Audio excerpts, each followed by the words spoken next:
इसके नतीजे आएंगे, नतीजे कैसे रह सकते हैं बताने के लिए हमारे सहयोगी सौमित सरकार जुड़ गए हैं। सौमित, पहले बताइए कि रिलायंस के नंबर्स कैसे कैसे आएंगे, उसके बाद आपसे जियो की बात करेंगे।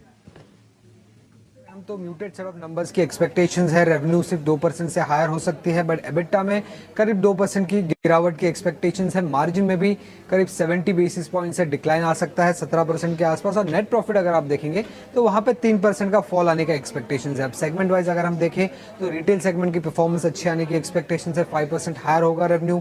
एबिटा भी जो है रिटेल सेगमेंट की 7% से ग्रो कर सकती है। और ऑयल टू केमिकल बिजनेस की अगर हम देखें तो वहां पे एक मेजर डाउनफॉल आने की एक्सपेक्टेशंस है, करीब 12% का सिक्वेंशियल डिक्लाइन O2C सेगमेंट में आने की एक्सपेक्टेशंस है। और गैस एक्सप्लोरेशन सेगमेंट की अगर हम बात करें तो वहां 8% की एक ग्रोथ आने की एक्सपेक्टेशंस है।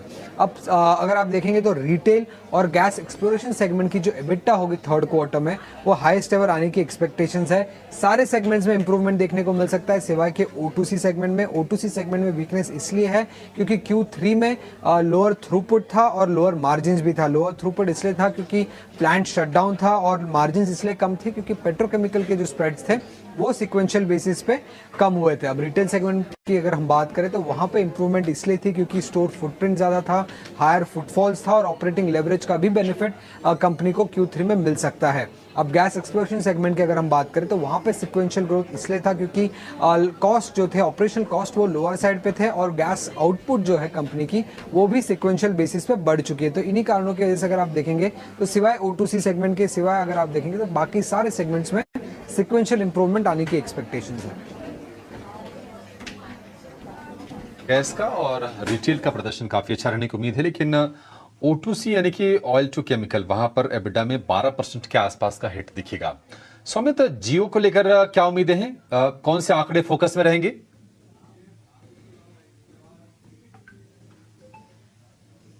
और एबिटा और नेट प्रॉफिट ग्रोथ करीब 2 to 3% के आसपास आने की एक्सपेक्टेशंस है। मार्जिन्स में हल्की सी एक ग्रोथ एक्सपेंशन देखने को मिल सकता है, 52.4 के आसपास मार्जिन आने की एक्सपेक्टेशंस है। लास्ट क्वार्टर ये नंबर 52.3 के आसपास था। आरपू 1% से ग्रो कर सकता है। और सब्सक्राइबर बेस अगर आप देखेंगे तो लास्ट क्वार्टर 46 करोड़ के आसपास था, इस क्वार्टर 46.9 करोड़ आने की एक्सपेक्टेशंस है। अब सब्सक्राइबर बेस अगर आप देखेंगे तो 7th कंसेक्यूटिव क्वार्टर के लिए बढ़ रहा है कंपनी का। FTTH जो कि ब्रॉडबैंड है, होम ब्रॉडबैंड में भी अच्छा ट्रैक्शन आने की एक्सपेक्टेशंस है। और मार्जिन में जो हमें हल्की सी एक्सपेंशन देखने मिल रही है वो इसी कारण है क्योंकि जो 5G रिलेटेड कॉस्ट है वो अभी भी कंपनी कैपिटलाइज कर रहा है। उसके अलावा किन चीज़ों पे ध्यान रखना होगा हमें रिलायंस इंडस्ट्रीज के अर्निंग्स में, सबसे पहले जो न्यू एनर्जी बिजनेस है उसका क्या रोड मैप है आगे चल के, मार्जिन आउटलुक क्या है कंपनी की, आरपू पे क्या कॉमेंट्री आ रहा है, प्राइस हाइक कब आ सकता है, इस पे अगर कोई कॉमेंट्री आता है तो उस पर ध्यान रखना होगा। और उसी के साथ आगे चल के क्या कैपिटल एक्सपेंडिचर प्लान्स है और वो 5G को कैसे मोनेटाइज करेंगे, इस पे अगर कोई कमेंट्री आती है तो इन चीजों पे ध्यान रखनी होगी रिलायंस इंडस्ट्रीज के अर्निंग्स पे।